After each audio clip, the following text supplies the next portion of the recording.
हम EMRS के लिए स्पेशल क्लासेस चला रहे हैं, जिसमें आपकी टीचिंग एप्टीट्यूड, मैथ्स, इंग्लिश, आपका GS, हिंदी, सभी के हम मॉक टेस्ट कवर कर रहे हैं आपके सिलेबस के अकॉर्डिंग। और अभी हम जो है टीचिंग एप्टीट्यूड की हमने जो है थ्योरी कवर कर रखी है।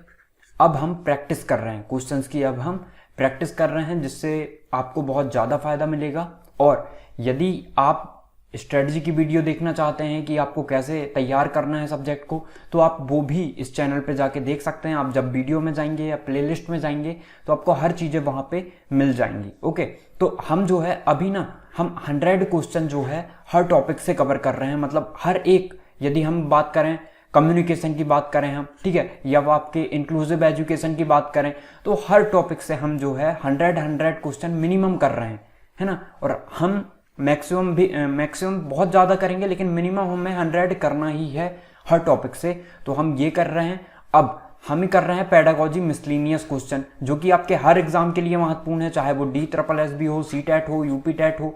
यहाँ पे ना मिसलिनियस टाइप क्वेश्चंस में क्या होता है, वो आपका एप्टीट्यूड चेक करना चाहते हैं। ओके, आपका एप्टीट्यूड चेक करना चाहते हैं, मतलब आप कैसे सोचते हो चीज़ों के बारे में, वो चीज़ें यहाँ पे कवर कराई जाएंगी। और ऐसे क्वेश्चन आपके हर एग्जाम में बनते हैं। और यहाँ पे आप अक्सर कंफ्यूज हो जाते हो, क्योंकि आपको यहाँ पे या तो लगता है कि 3 क्वेश्चन जो है आपके सही होंगे, या फिर आपको लगता है कि 3 ऑप्शन आपके सही हैं, या आपको लगता है 2 ऑप्शन सही हैं। आप या तो 1 या 2 आराम से एलिमिनेट कर लेते हो। तो आप कैसे इन क्वेश्चन को भी राइट कर सकते हो 100% कैसे राइट कर सकते हो, ये चीज़ें हम यहाँ पे देखेंगे। आपकी एग्जाम में कैसी अप्रोच होनी चाहिए, हम ये देखेंगे। तो हम स्टार्ट करते हैं, देखते हैं। आपकी जो फर्स्ट क्वेश्चन है वो है, 1 सेकेंड, हाँ, आपका फर्स्ट क्वेश्चन है, ऐसा कौन सा अभिप्रेरण का सिद्धांत है जो कि संकल्प शक्ति पर बल देता है। ठीक है, तो आपको सबसे पहले तो वर्ड पे ध्यान देना है आपको। ठीक है, वर्ड क्या कह रहे हैं, अब एक एक शब्द को हम देखेंगे। ऐसा कौन सा अभिप्रेरणा का सिद्धांत, अभिप्रेरणा का मतलब मोटिवेशन आप कह सकते हो। ठीक है, तो जो कि संकल्प शक्ति पर बल देता है, जो कि आपके संकल्प शक्ति की आप कैसी संकल्पना करते हैं उस पर बल देता है। ओके, तो क्या शारीरिक सिद्धांत है, मनोविश्लेषणात्मक सिद्धांत है, ऐच्छिक सिद्धांत है, या उपरोक्त सभी। तो यहाँ पे जो ना संकल्प शक्ति की बात करें तो हर इंसान की संकल्प शक्ति जो है अलग अलग होती है। कोई अलग तरीके से सोचता है, कोई अलग तरीके से सोचता है। अब मान के चलिए यहाँ पे जैसे हम बात करें, पेट्रोल के रेट 100 के ऊपर चले गए। ओके, तो यहाँ पे कुछ लोग जो है वो मोदी सरकार की निंदा कर रहे हैं, कैसी कि 100 के ऊपर पेट्रोल चला गया, इतना तो अभी तक कभी भी नहीं गया है। लेकिन कुछ लोग इसी पे कह रहे हैं कि यहाँ के जो पैसे हैं ना, वो आपको फ्री वैक्सीनेशन में और जो है आपके मतलब बहुत ज़्यादा काम लिए जा रहे हैं। ये पैसे वो सही काम कर रहे हैं मोदी जी, और कोई कह रहा है मोदी जी गलत काम कर रहे हैं। तो ये चीज़ें हैं, और ये संकल्पना जो है ना आपके मन में बनी बनाई है। तो जो है ये आपकी ऐच्छिक सिद्धांत के अंतर्गत आती है कि आप इच्छा के अनुसार कैसे सोच रहे हो, ये होता है ऐच्छिक सिद्धांत। तो ऐसा कौन सा अभिप्रेरणा का सिद्धांत है जो कि संकल्प शक्ति पर बल देता है, तो ऐच्छिक सिद्धांत। ओके, अब हम नेक्स्ट देखते हैं, अभिप्रेरणा से संबंधित व्यवहार का लक्षण है। अभिप्रेरणा से संबंधित व्यवहार का लक्षण है उत्सुकता, द्विस्वप्न, भ्रांति, या कुसमायोजन। ठीक है, कुसमायोजन इसे कह सकते हैं हम, कुसमायोजन। तो अभिप्रेरणा से संबंधित व्यवहार का लक्षण है। तो यहां पे ना जब भी मोटिवेट होते हो आप, तो क्या हो जाते हो, जैसे कि मान के चलिए आपको किसी चीज की प्रेरणा मिल गई, आपने किसी मतलब जैसे आप तैयारी कर रहे हो, किसकी टीचिंग एग्जाम की तैयारी कर रहे हो, तो आपको कोई ऐसा मोटिवेशन मिल जाए कि एक महिला है जो कि मतलब अपने मतलब परिवार को भी देखती है। ओके, उसके बाद वो प्राइवेट स्कूल में भी पढ़ाने जाती है, कोचिंग भी पढ़ाती है, और उसके बाद भी वो एग्जाम निकाल लेती है। आप उनका इंटरव्यू देखते हो, और उसको परिवार को भी संभालना है, बच्चों को भी संभालना है, उसके बाद भी और घर का काम भी करना है, और उसके बाद भी वो जो है रैंक 1 ले आती है। ओके, रैंक 1 ले आती है आपके टीचिंग एग्जाम में। तो आप क्या करोगे, उसको देख के आपको मोटिवेट होगा तो आप क्या करोगे, पढ़ने में उत्सुकता होगी आपको। ठीक है, भ्रांति फैलेगी क्या, नहीं। द्विस्वप्न, नहीं। कुसमायोजन बिल्कुल भी नहीं। तो आपकी जो है ना उत्सुकता बढ़ेगी यहां से, तो उत्सुकता आएगी आपकी। अभिप्रेरणा से संबंधित व्यवहार का लक्षण क्या है? उत्सुकता है। ओके। व्यक्ति की वह दशा जो किसी निश्चित उद्देश्य की पूर्ति के लिए निश्चित व्यवहार स्पष्ट करती है। मैं थोड़ा स्पीड में पढ़ रहा हूँ तो आप पॉज करके जो है क्वेश्चन पढ़ सकते हो और उसके आंसर जो है आप दे सकते हो कमेंट सेक्शन में।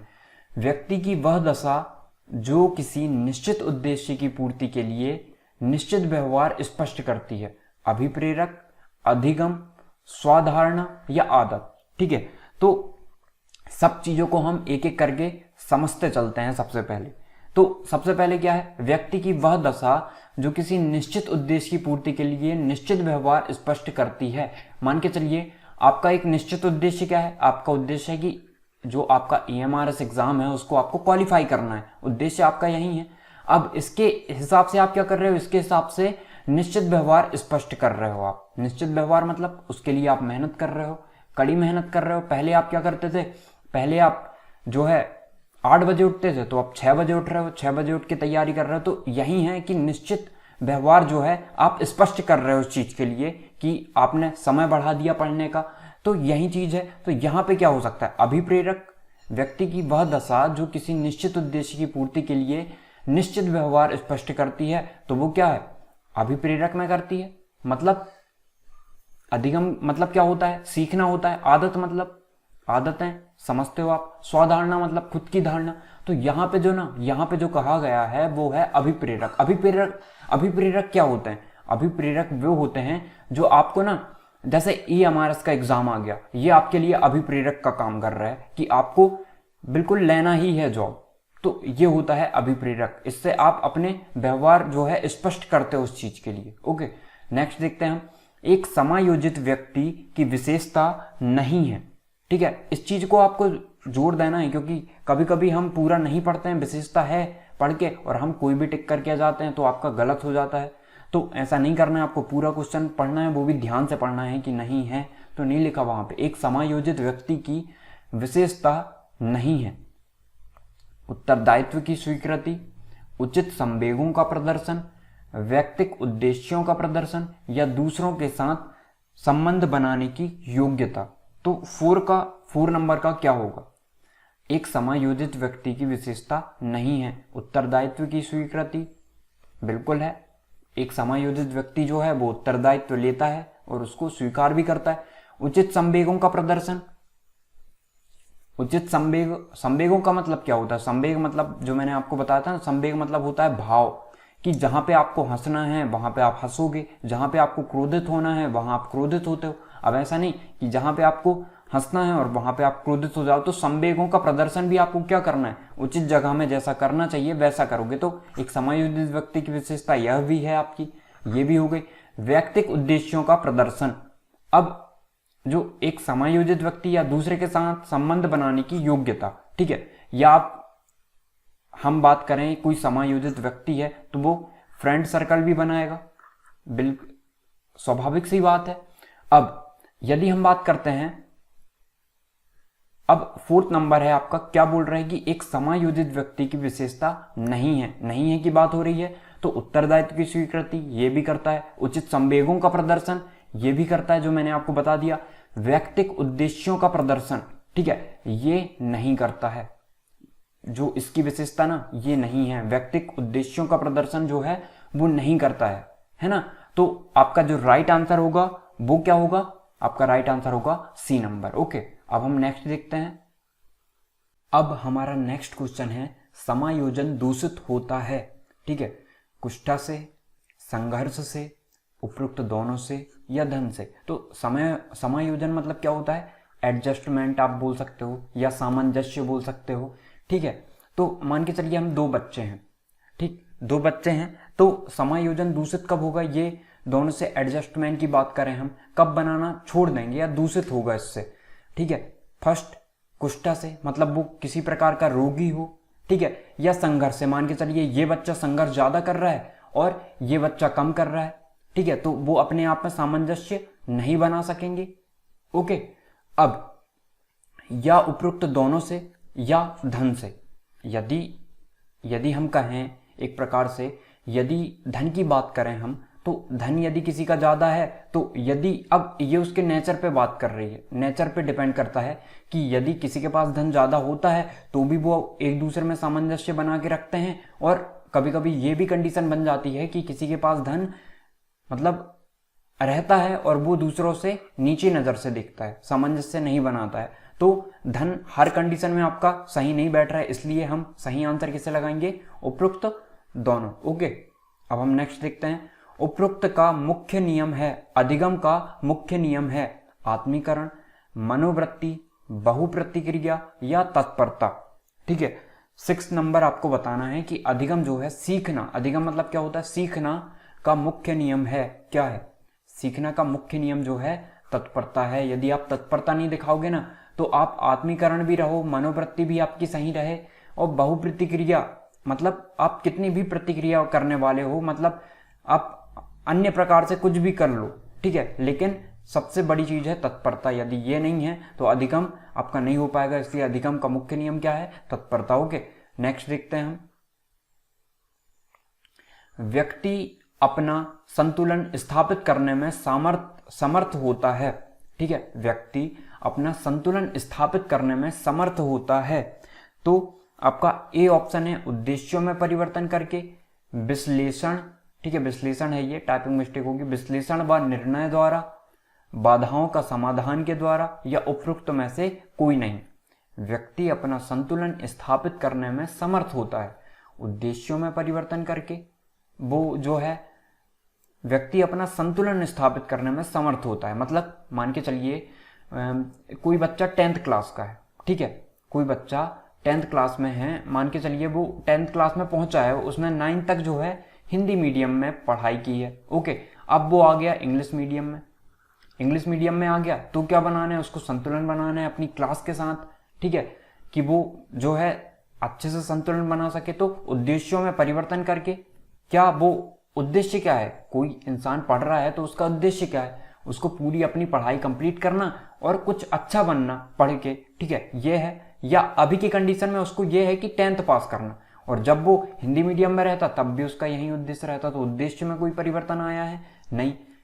अब बाधाओं का समाधान के द्वारा, बिल्कुल ये हो सकता है आंसर कि यदि वो बाधा का समाधान करता, मतलब उसको इंग्लिश नहीं आती है तो वो इंग्लिश सीखे, तो इसमें हो सकता है बाधाओं का समाधान के द्वारा हो सकता है। अब हमें यह देखना है कि कोई दूसरा आंसर तो इफेक्टिव नहीं है ज्यादा। विश्लेषण व निर्णय द्वारा, उपरोक्त में से कोई नहीं, तो उपरोक्त में से कोई नहीं तो होगा नहीं, क्योंकि एक आंसर आपका लग रहा है कि ये हो सकता है तो वही होगा। आपके सामने ना 2 क्वेश्चन 4 क्वेश्चन, आपको लगेगा कि इनमें से जो है कभी कभी आप एक को एलिमिनेट कर लोगे तो 3 आपको लगेंगे। तो आपको यही देखना है कि आप कैसे सटीक आंसर दे सकते हो, कि सबसे ज्यादा चिल्ला के कौन कह रहा है कि मैं सही आंसर हूं, तो आपको वो देखना है। अब और जो चीज ना, यदि कोई ऐसा आंसर है जो इन 2 को भी ऐड कर ले रहा है, मान के चलिए आपको कभी कभी लगेगा कि 4 आंसर सही है, कभी कभी लगेगा 3 आंसर सही है, एक को एलिमिनेट कर लिया आपने, तो आपको तीनों में से देखना है कि सबसे ज्यादा इफेक्टिव आंसर कौन सा है, या फिर कोई ऐसा आंसर है जो इन दोनों को भी ऐड कर ले। ठीक, तो इस प्रकार से आपको सोचना है। तो हम यहां देखते हैं बाधाओं का समाधान के द्वारा या विश्लेषण व निर्णय द्वारा, तो ये आपका सटीक आंसर है। कैसे? वो विश्लेषण करेगा कि उसको नीड काय की है। मान के चलिए वो वहां पे मैथ्स में तो अच्छा है, ओके, मैथ्स में तो अच्छा है, लेकिन उसे साइंस समझने में थोड़ी सी प्रॉब्लम हो रही है, तो वो क्या करेगा? उस चीज का विश्लेषण करेगा और वह निर्णय द्वारा क्या करेगा? संतुलन स्थापित करने में समर्थ होता है, सिर्फ और सिर्फ किसके द्वारा? विश्लेषण व निर्णय द्वारा। वो विश्लेषण करेगा उस चीज का और निर्णय लेगा कि मुझे किस चीज में इंप्रूवमेंट करने की जरूरत है। ओके, इस एग्जांपल से जो मैंने आपको बताया। अब हम नेक्स्ट देखते हैं। छात्रों को अपना अधिकतम विकास करने में सहायता देने के लिए समायोजन की आवश्यकता पड़ती है, निर्देशन की आवश्यकता पड़ती है, परामर्श की आवश्यकता पड़ती है, या उपरोक्त में से कोई नहीं। तो छात्रों को अपना अधिकतम विकास करने में सहायता देने के लिए ना सबसे ज्यादा समायोजन की आवश्यकता पड़ती है, बिल्कुल पड़ती है। निर्देशन की आवश्यकता पड़ती है, बिल्कुल पड़ती है। परामर्श की आवश्यकता पड़ती है, ये सबसे ज्यादा सटीक आंसर है आपका। मैं एग्जांपल से समझाऊं आपको। मान के चलिए किसी बच्चे का अधिकतम विकास करना है आपको, ठीक है। अब अधिकतम विकास करना है, अब मान के चलिए ये बच्चा जो है ना ये जो है मैथ्स में तो अच्छा है, लेकिन ये आर्ट्स जो सब्जेक्ट है, आर्ट सब्जेक्ट इसके उनमें अच्छा नहीं है, या फिर ये जो है जब प्रोजेक्ट करता है तो उस चीज में ये सही नहीं है, लेकिन क्लास का टॉपर है, ठीक है, क्लास का टॉपर है, लेकिन जब ये प्रोजेक्ट करता है ना, प्रायोगिक कार्य क्लास में जाता है, तो ये अच्छा प्रदर्शन वहां पे नहीं कर पाता। तो यदि इसका परामर्श नहीं किया जाएगा ना, तो इस चीज में इसका विकास हो ही नहीं पाएगा, ठीक है। तो यदि अधिकतम विकास करना है तो परामर्श की आवश्यकता है। परामर्श कैसी, कि परामर्श ऐसा हो कि उसको बताएं कि आप इसमें सही नहीं हो और उस चीज में इंप्रूवमेंट किया जाए, या कैसे कर सकता है वो, इस चीज को बताया जाए। तो परामर्श में आपके दोनों चीज शामिल हो जाती हैं। ओके, अब हम नेक्स्ट देखते हैं। सामाजिक व्यक्तियों के लिए जीव का व्यवहार जो है ग्राह्य और अग्राह्य हो सकता है, जिसे समायोजन और कुसमायोजन की संज्ञा दी जाती है। जीव के व्यवहार का परिक्षेत्र सामाजिक नियम, स्तर, आदतें, रूढ़ियां एवं व्यवहार के विभिन्न तरीकों से लगाया जाता है, यह कथन है। अब देखिए, जो फैक्ट वाले क्वेश्चन होते हैं, उनमें तो हम समझा सकते हैं, आपको बता सकते हैं, जिनमें लॉजिकल तरीके से आपको समझाना है। लेकिन कुछ चीजें होती हैं ना जो फैक्ट होती है कि ये होगा तो होगा। सूर्य पूर्व दिशा से उगता है, मतलब सूर्य पूर्व दिशा से ही उगता है, और आपको राइट आंसर पूर्व दिशा ही करना पड़ेगा। इसलिए यहाँ पे हम समझा नहीं सकते कि ये कथन जिसने दिया है उसी का होगा। तो इसके लिए आपको याद रखना है ये कथन किसका है, गैसा, फेयर व हीब्री का। ओके, तो इस चीज के लिए ना आप क्या कर सकते हो,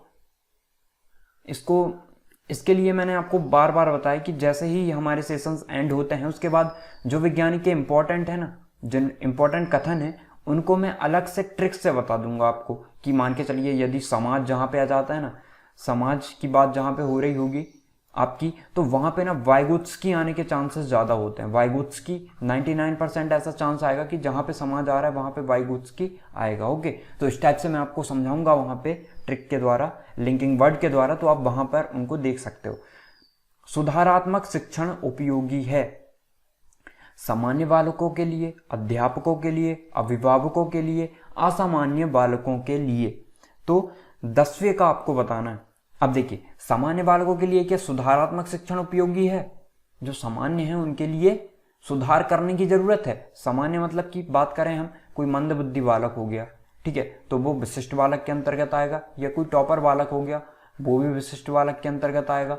तो हम अभी बात कर रहे हैं कि सामान्य बालकों के लिए सुधारात्मक शिक्षण उपयोगी है, या अध्यापकों के लिए बिल्कुल भी नहीं। अभिभावकों के लिए, अभिभावक क्या करेंगे उनको सुधार करके, ठीक है, हमें तो शिक्षण की बात हो रही है, ये बच्चों के लिए करना है, असामान्य बालकों के लिए। तो ये आपका जो है राइट आंसर होगा। सुधारात्मक शिक्षण जो है ना असामान्य बालकों के लिए होगा। ओके, सुधार तो सबके लिए जरूरी है, लेकिन हमें ऑप्शन देख के बताना है कि आपका सटीक आंसर क्या है। ओके, सीखने का सूझ के सिद्धांत में किस जानवर का पर प्रयोग किया गया? तो ये भी आपका फैक्ट वाला क्वेश्चन हो गया, ठीक है। तो इसका आंसर क्या है, चिंपैंजी पर। ओके, तो 11वें का आंसर क्या है, चिंपैंजी पर। सीखने का सूझ के सिद्धांत में किस जानवर का प्रयोग किया गया था, चिंपैंजी। ओके, हम वैज्ञानिक के जो प्रयोग हुए थे ना उनको भी समझेंगे, सिद्धांतों को। शारीरिक अस्वस्थता, काम प्रवृत्ति का प्रवाह तथा मंद गति के विकास बाल अपराध के किस कारण के अंतर्गत आते हैं? मनोवैज्ञानिक कारण, सामाजिक कारण, व्यक्तिगत कारण, या विद्यालय के वातावरण के कारण?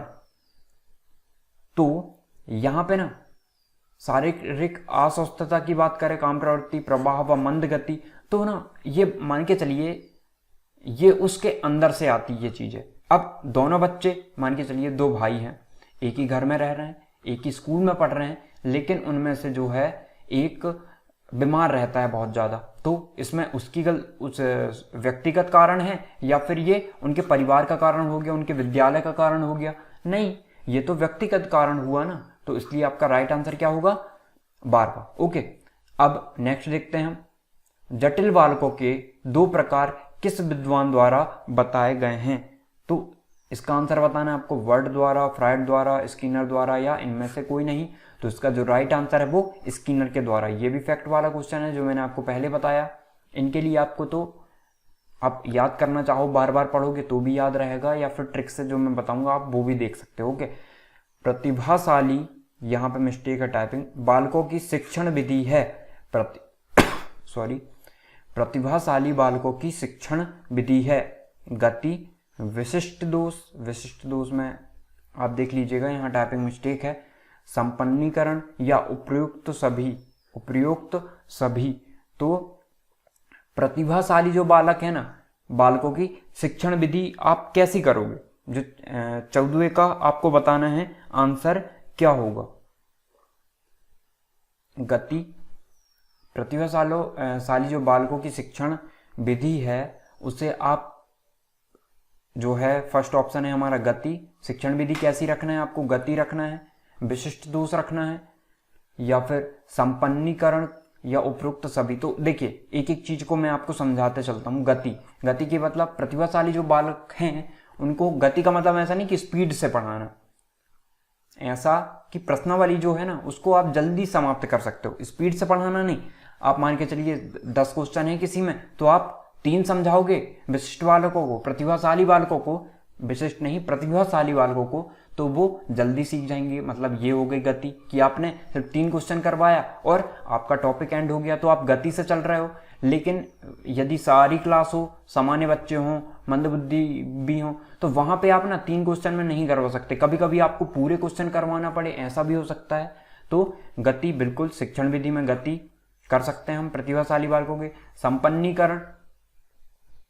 संपन्नीकरण का मतलब है कि कई टॉपिक ऐसे होंगे जो आप ऊपरी तरीके से पढ़ाकर भी संपन्न कर सकते हो जब प्रतिभाशाली बालक रहेंगे तो, ठीक है। विशिष्ट दोष मतलब प्रतिभाशाली बालकों के लिए ना सबसे ज्यादा जरूरी है कि उनको विशिष्ट दोष जो है उनको बताना, कि मान के चलिए कोई ऐसा दोष है जो प्रतिभाशाली बालकों को, जैसे मैंने आपको पहले एग्जाम्पल से बताया कि कोई बच्चा टॉपर है पर प्रैक्टिकल करने में वो सही नहीं है, या चित्रकारी करने में वो सही नहीं है, पर उसकी भी जरूरत है, उसे उसमें भी इम्प्रूवमेंट करना चाहिए, ठीक है। तो इन दोषों को भी प्रतिभाशाली बालकों के द्वारा की शिक्षण विधि में शामिल किया जाता है। तो आपके जो आंसर होगा वो उपरोक्त सभी होगा। मंद बुद्धि बालकों की विशेषता नहीं है, सीखने की मंद गति होती है बिल्कुल। शारीरिक दोष कुछ में होते हैं, कुछ में नहीं हो सकते। अमूर्त चिंतन का अभाव या मौलिकता, तो मंद बुद्धि बालकों की विशेषता नहीं है की बात हो रही ना, तो जो मंद बुद्धि बालक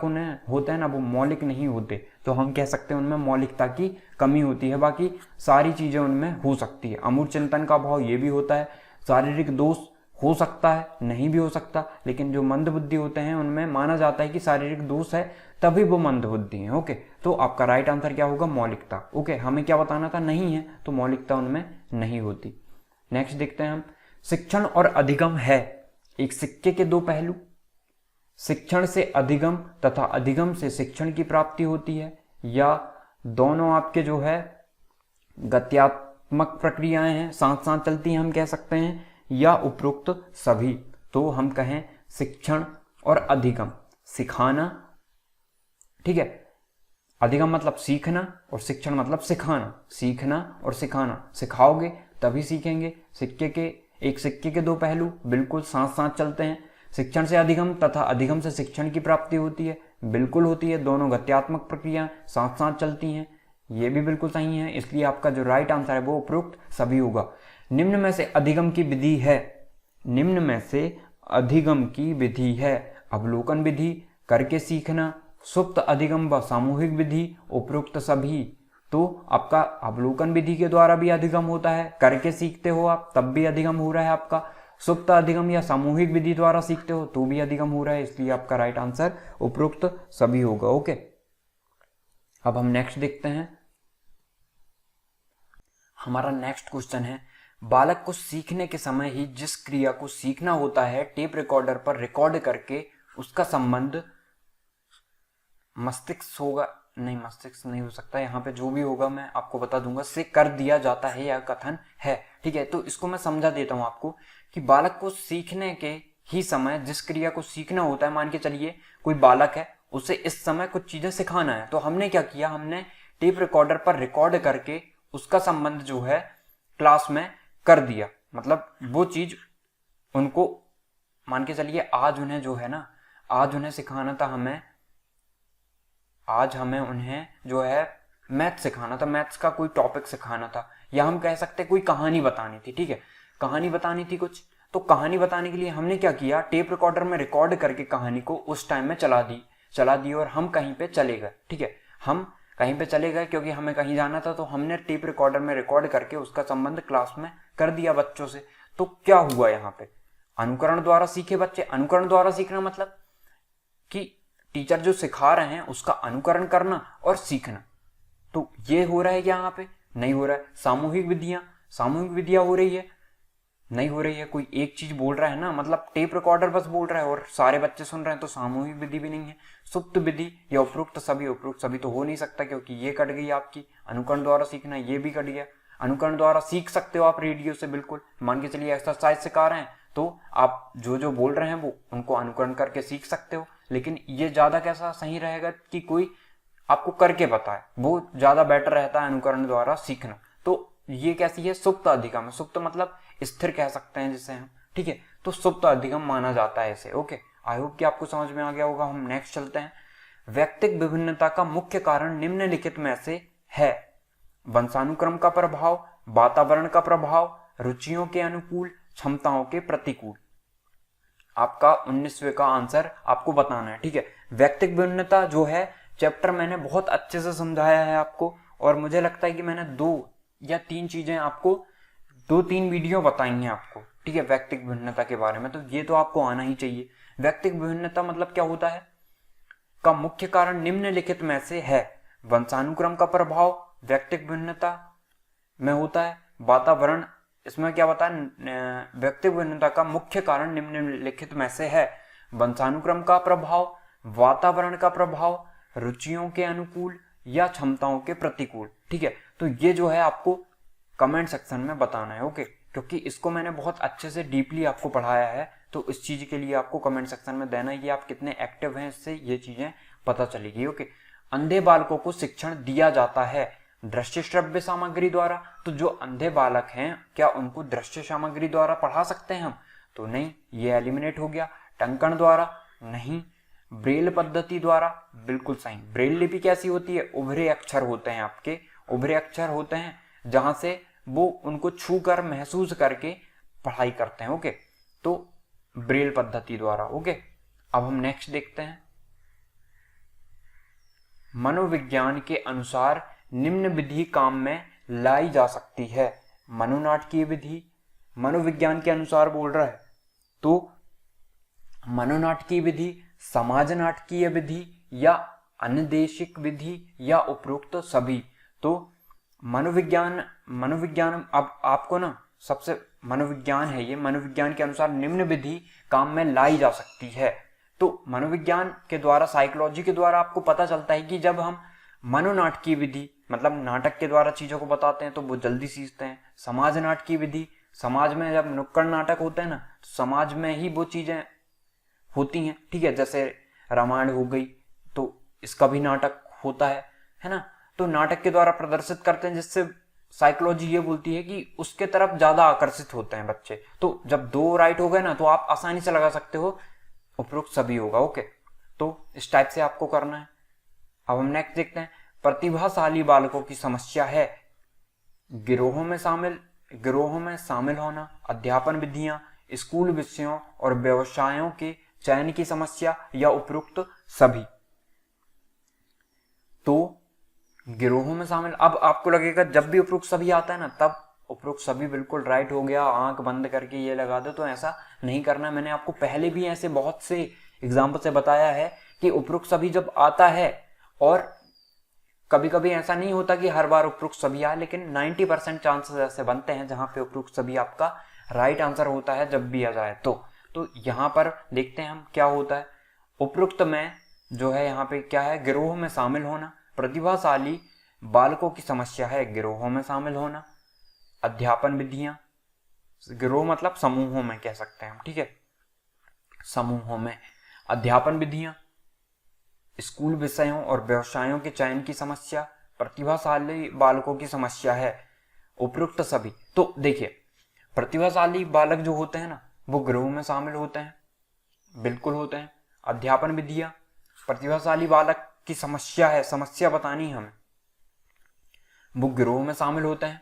तो हम हर बार नहीं कह सकते कि हर बच्चे जो है समूह में रहते हैं, लेकिन अधिकतर बच्चे जो प्रतिभाशाली होते हैं ना, वो हर एस्पेक्ट्स में, प्रतिभाशाली का मतलब क्या है, सिर्फ पढ़ाई में अच्छा नहीं होना, हर चीज में होना सही, तो वो समूह में भी शामिल होते हैं आपके। अध्यापन विधियां, प्रतिभाशाली जो बालक होते हैं ना, तो अध्यापन विधियां उनको क्या होती है कि कभी कभी ऐसी अध्यापन विधियां उनको रोचक नहीं लगती। मान के चलिए कोई ऐसी विधि है जो उनको बोर कर रही है, लेकिन जो मंद बुद्धि के बालक हैं उनको ये विधि अच्छे से समझा सकते हैं हम इस विधि के द्वारा। तो ये अध्यापन विधियां भी उनके लिए जो है समस्या उत्पन्न करती हैं। स्कूल विषयों और व्यवसायों के चयन की समस्या ये भी होती है, क्योंकि हर स्कूल में उनके जो सब्जेक्ट है वो उपलब्ध नहीं होते हैं, व्यवसायों की चयन की समस्या होती है उन्हें। तो हम कह सकते हैं कि जो आपका राइट आंसर होगा ना, वो उपरोक्त सभी होगा। ओके, नेक्स्ट देखते हैं हम।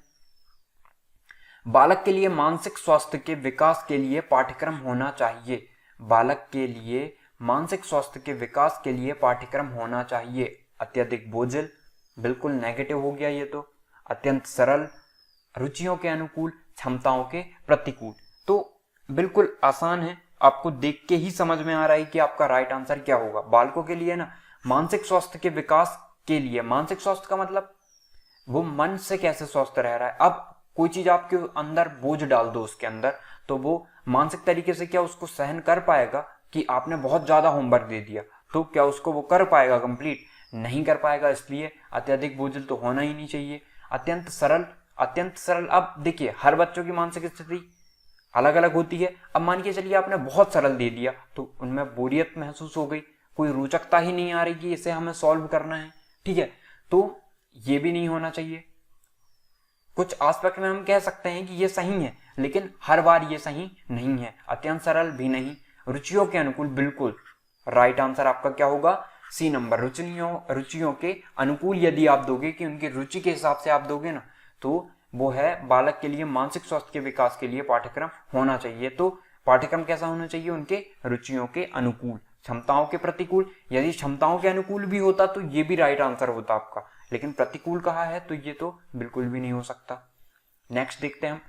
असामान्यता के जैविक कारणों के अंतर्गत शामिल होते हैं।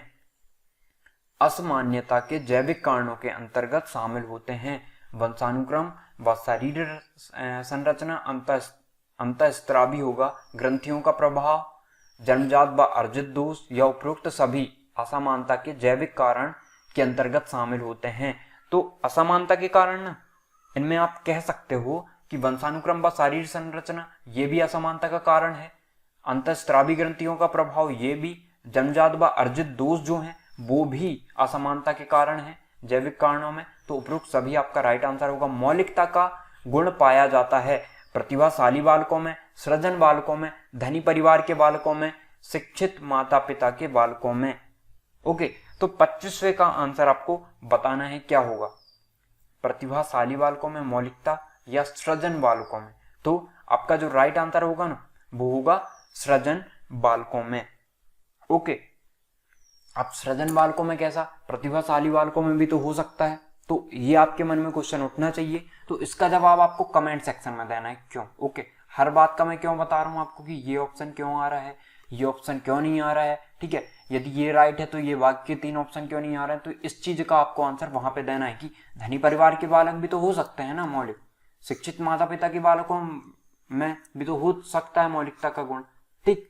तो आपको बताना है ये कैसे होगा। ओके, नेक्स्ट देखते हैं हम। आपका नेक्स्ट जो है विकलांग बालकों के अंतर्गत आते हैं नेत्रहीन बालक, शारीरिक विकलांग बालक, गूंगे व बहरे बालक। तो आसान है बिल्कुल उपरोक्त सभी। नेक्स्ट देखते हैं हम।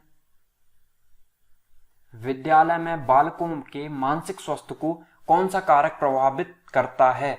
विद्यालय में बालकों के मानसिक स्वास्थ्य को कौन सा कारक प्रभावित करता है? प्रतियोगिता का अभाव, मित्रता, समान श्रेणियां, या अत्यधिक गृह कार्य। तो जैसा कि हमने पहले पढ़ा था ना, उसका आंसर आप आसानी से बता सकते हो क्या होगा, सी नंबर होगा। ओके, अब हम नेक्स्ट देखते हैं।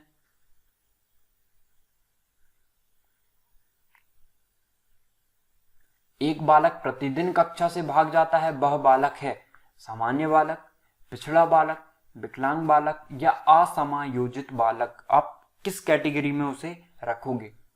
ओके, तो ये भी आपको कमेंट सेक्शन में बताना है, ये भी आसान आंसर है, तो आपको बताना है ओके कि अपने एप्टीट्यूड के अनुसार कौन सा बालक हो सकता है। सृजनशील, हमारा नेक्स्ट क्वेश्चन है, सृजनशील बालकों की विशेषता नहीं है साहस की उपलब्धि, अत्यधिक जिज्ञासु, परिश्रमी, मंद बुद्धि। ओके, तो सृजनशील बालक की जो है विशेषता नहीं है की बात हो रही है। आपको ये अच्छे से पढ़ना है कि कहाँ पे नहीं है लिखा है और कहाँ पे है लिखा है, जिससे जो है एग्जाम में भी आपकी गलती ना हो। सृजनशील बालक की विशेषता नहीं है, जो सृजनशील होते हैं वो मंद बुद्धि तो बिल्कुल भी नहीं होते, और नहीं है कहा है तो आपका जो राइट आंसर होगा वो क्या होगा? मंद बुद्धि होगा। ओके, अत्यधिक जिज्ञासु होते हैं, साहस की उपलब्धि भी होती है, परिश्रमी भी होते हैं सृजनशील बालक, इसलिए आपका राइट आंसर क्या होगा? डी ऑप्शन आपका राइट आंसर होगा। नहीं है पूछा है ना, इसलिए। विद्यालयों में तीव्र एवं मंद बुद्धि बालकों के लिए निम्न में से शैक्षणिक व्यवस्था होनी चाहिए: अवसर की समानता, पाठ्यक्रम में समृद्धि, असाम्यता को रोकना या उपरोक्त सभी। तो क्या होगा इसका आंसर? अब जब भी उपरोक्त सभी आ जाता है तो वही होगा, 90% में तो वही होता है, तो इसका भी आपको कमेंट सेक्शन में बताना है क्या होगा आंसर। ओके, व्यक्तित्व आकलन विधि है। आप व्यक्तित्व का आकलन किस विधि के द्वारा करते? खेल का अभिनय विधि, वीएफ स्किनर का टोन टू फोन विधि या कहानी पूर्ति परीक्षण या उपरोक्त सभी। ठीक है, तो व्यक्तित्व आकलन विधि जो है वो खेल का अभिनय विधि, व्यक्तित्व आकलन विधि को आप कौन सी विधि भी और कह सकते हो, खेल का अभिनय विधि या वीएफ स्किनर का टैल टू फोन विधि। तो ये भी मैं बता दूं, ये भी आकलन की विधि है। ठीक है, स्किनर की जो एक विधि है ना, स्किनर विधि के नाम से भी जानते हैं हम, तो इसको भी आपको याद रखना है कि ये भी आकलन की विधि हो गई आपकी। ओके, अब खेल का अभिनय विधि आकलन की विधि, स्किनर आकलन बोल सकते हो, कहानी पूर्ति परीक्षण या उपरोक्त सभी। तो इसका भी आंसर आपका क्या होगा? उपरोक्त सभी। ठीक है, आकलन आप हर तरीके से कर सकते हो, जो 4 ऑप्शन दिए हैं आपके। अब हम नेक्स्ट देखते हैं, निम्न में से फ्लुएंसीलता का कारण है: कल्पना की अधिकता, दोषपूर्ण शिक्षण पद्धति और उपरोक्त सभी। तो आज हम यहीं तक रखते हैं, इसके बाद नेक्स्ट हम देखेंगे आपके जो है नेक्स्ट। अभी हमने जो है कितने क्वेश्चन कर लिए हैं मिसलिनियस के, मुझे लगता है पहले हमने 40 करीब क्वेश्चन किए थे और अभी 35, 32, 30 करीब कर लिए मान के चलिए, और फिर हम आगे भी 40 करीब क्वेश्चन कर लेंगे। तो इसके आपके ना लगभग 100 के ऊपर क्वेश्चन हो जाएंगे मिसलिनियस के, और यदि आप कर लेते हो ना तो एक आपके अंदर जो है बन जाएगा कि मतलब एक आपके अंदर निर्माण हो जाएगी कि इस टाइप के क्वेश्चन बनते हैं और आपको कैसे टैकल करना है इनको। ओके, तो ये चीज जो है ना, और आपको पीडीएफ चाहिए होगी इसकी, तो आपको इसकी पीडीएफ जो है लिंक डिस्क्रिप्शन में आपको लिंक मिल जाएगी टेलीग्राम चैनल की, वहां से जाके आप इसको डाउनलोड कर सकते हो। आपको जो भी प्रॉब्लम होगी आप कमेंट सेक्शन में पूछ सकते हो, और इसके बाद का जो है क्वेश्चन हम अगले सेशन में